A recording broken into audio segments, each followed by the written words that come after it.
getting so tiny. It can fit in my palm. Right as she halted in front of the fridge, as if I was, ugh, as if wearing white to our wedding. Ugh. She smiled again as she. Tell him, Lindsay. He no longer. I want to make sure I. What the hell? I'm waiting for you to start to do that.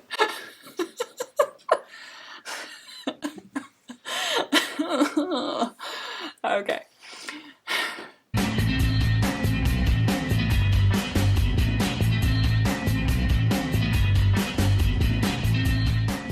Hello dears, Natalie Locke here with episode 108 of Write the Story, where I give you a prompt and 10 words out of this book so you can write the story.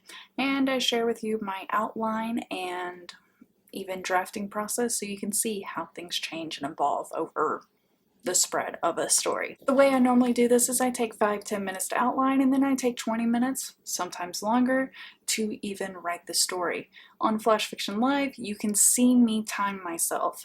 For these stories, I don't time myself. It's just getting the words down. And it kind of went by fast this go around, but I did change almost completely from my outline to the story, because even when I was done with the outline, the story was still not fully fleshed out. Because, as I've shown you in other versions through this series, I get my outline as images and glimpses, and then the story itself connects those images and glimpses together. I didn't really have much of a connection, which is why the outline changed a lot. If you would like to join me on this journey, let me go ahead and give you the prompt and 10 words for episode 108. The prompt is a suspected affair. The words to include are marriage, checklist, songbird, mango, ranch, stroke, magpie, scowl, simper, and commotion. Now with this story, I really wasn't sure where I was going to go with it.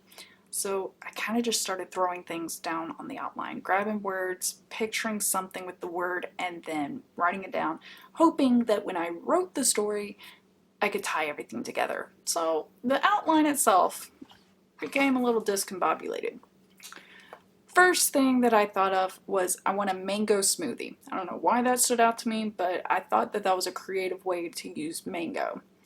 Then I thought of if there's a suspected affair that someone was going to sing like a songbird. So I just put sing like a songbird in quotations.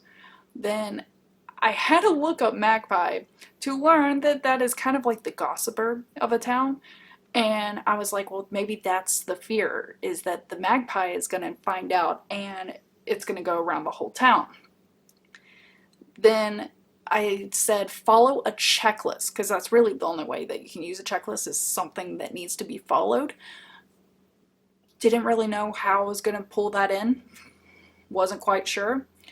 Then the next thing was the ranch. I was thinking of driving to the ranch, thinking of a vast amount of land in the plains where, somebody could have a farm.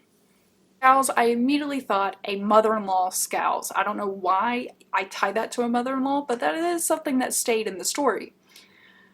Simper, I actually had to look up. Apparently it is a noun and it's another word for a smile. And wasn't really quite sure where to go with that. I said, what a simper? Like referring to somebody's smile. Like they were very impressed by the smile. It was something very captivating for them. Ended up changing that slightly. And then for commotion, I decided the commotion of the first year of marriage has died down. Then that's even where I brought in marriage. That the marriage is between the families as much as the two people who are usually in love.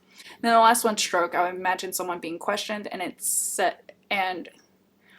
was said, don't stroke out, don't freeze up. And that was the approach I was going with that. So out of everything that I just listed, all these little pieces that had no thread of connection whatsoever, the only words that stayed the same with the original intent I had was a mango smoothie, sing like a songbird, magpie of the town, mother-in-law scowls, because hell, that's almost a cliche, And the commotion of the first year has died down.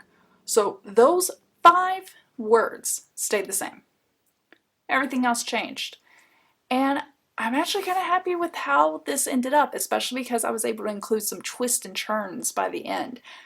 I really enjoyed writing this. I enjoyed the characters and the unfolding, and I hope that you see the personality come through with the characters.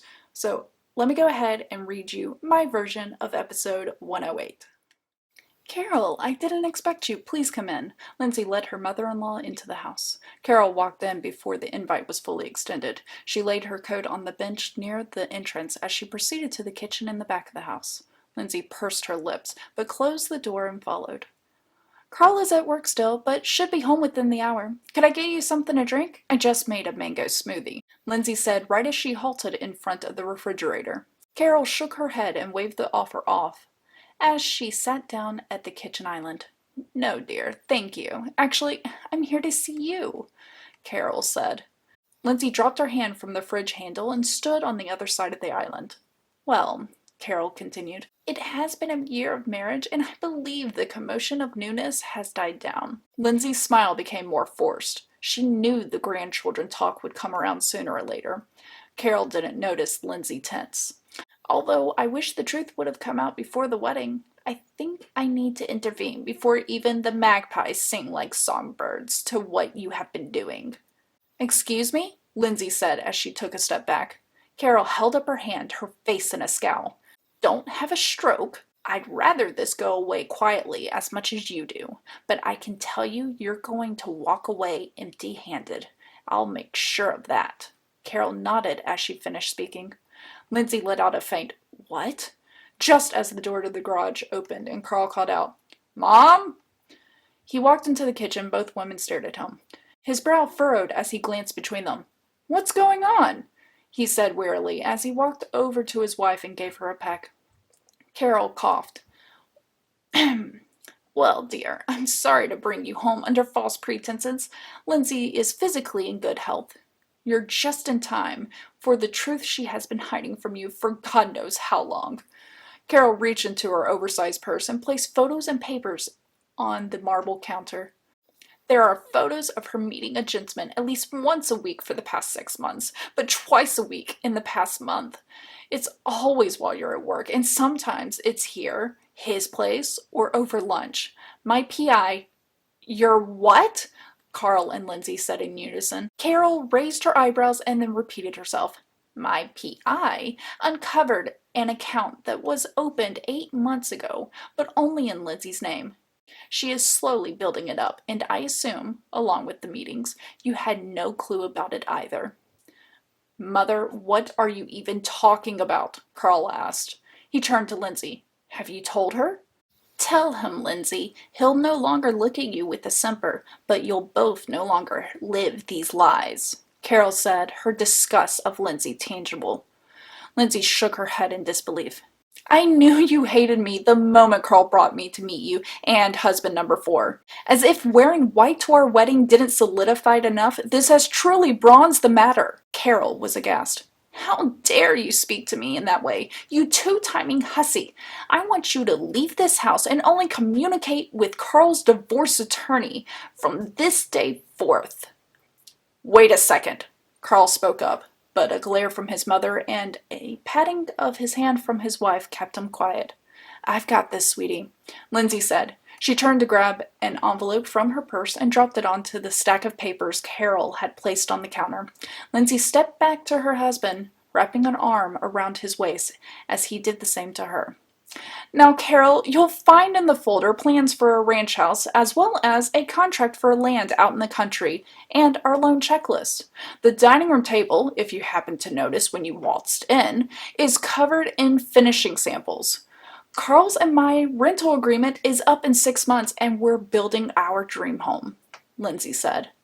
Carol opened the envelope, thumbing through the papers without pulling them out. As Lindsay spoke, she leaned back to peek into the dining room when it was mentioned. Carl found his voice. Yes, Mother, and Lindsay is handling all the meetings as I work overtime to cover the expedited building. Carol closed her eyes as she set down the envelope. Well, dears, I'll be on my way, and I cannot wait to see your home when you move in. Please let me know what housewarming gift you may like. Carl stepped away from Lindsay to escort his mother to the front door. You know how much I care for you, my dear. You're my only child. The only living legacy of your father, for now. Heaven bless his soul. Carol said, grabbing her jacket and turning to face her son right in front of the door. Lindsay stood behind her husband, eyes wide. Carl reached around his mother and pulled open the front door. Mother, we are no longer your concern. Carol's hand rested on her chest. She sucked in a quivering breath and stepped over the threshold, turning again to her son and daughter-in-law. I love you both, and please know I did this out of love. When you have children, you will understand, Carol said. Carl smiled. I've been meaning to tell you, Mother. It turns out I'm sterile. Plus, Lindsay and I decided on date number 3. We don't want to have kids, he said just as he shut the door in Carol's face. Let me go into my least favorite line and my favorite line. My least favorite line, I have a specific line right now, and it's because I want to change it to give more hand motions, because I talked a lot about faces, and I realize I want to give more of a presence, not just focus on the face. But the situation in the line of when Lindsay is standing behind her husband, Carl, as Carol is standing outside the front door, I say, Lindsay stood behind her husband, eyes wide. It just, I don't feel like it conveys. I feel like a stronger sentence there, like, starts looking at her mother-in-law, arms crossed, like, just staring daggers. And then when her husband speaks, she loosens up and relaxes her shoulders and realizes they're on the same page. And I think that that would be a great change. And that's why that line is not my favorite, because I feel it kind of disrupts the flow. I have a lot of dialogue going back and forth with a little bit of banter here, and mother-in-law got put in her place. Now, things that I liked here that I think I did well was at the beginning of the story, we get a little tease of Lindsay going, oh, great, I knew the grandchildren topic was going to come up, and that's where we think this conversation's going. But true to the name, it's the suspected affair. Now, I also toyed with the idea of what the affair could be, because technically an affair could be a big gathering. It doesn't always have to be considered adultery. But also with suspected affair, that made me think, I want someone to be suspected of something, but then it turns out it's completely wrong. Where a character has a false perception of the reality, and it turns out they're completely wrong. I've really been enjoying that dynamic, and I've been writing about that a lot lately in different aspects. The last time I did that was actually in Flash Fiction Live with Chandra Author, linked right here, of where I wrote a story about a dinner party is what it ended up being, and dinner kind of got ruined a little bit. I like that I started this story, episode 108, with the children talk, and then the last line is, oh, by the way, I'm sterile, and we actually already talked about children on date number 3. Like, that kind of like a zing of like, we got this, stay out of it, mom. You know, I just love it. And I love that even though the conversation started at an attack with Lindsay, and she handled herself, then Carl tagged in and was like, I'm gonna also handle my mother. Like, I just love that with these characters.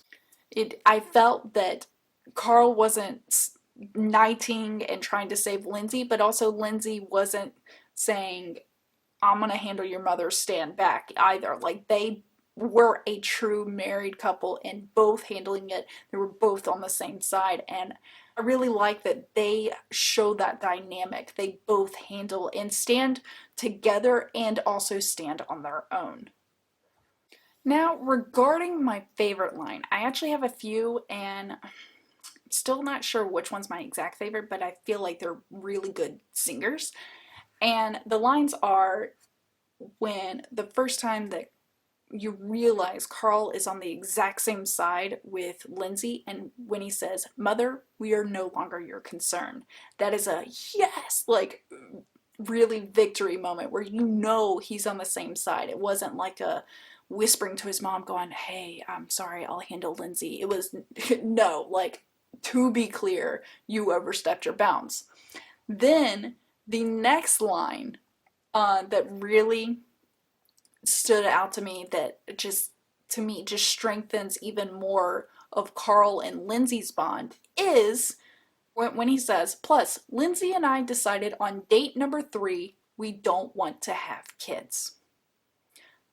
I thought that was beautiful. It shows how much they've connected as a couple, that this wasn't like a, let's just get married. No, they've been dating.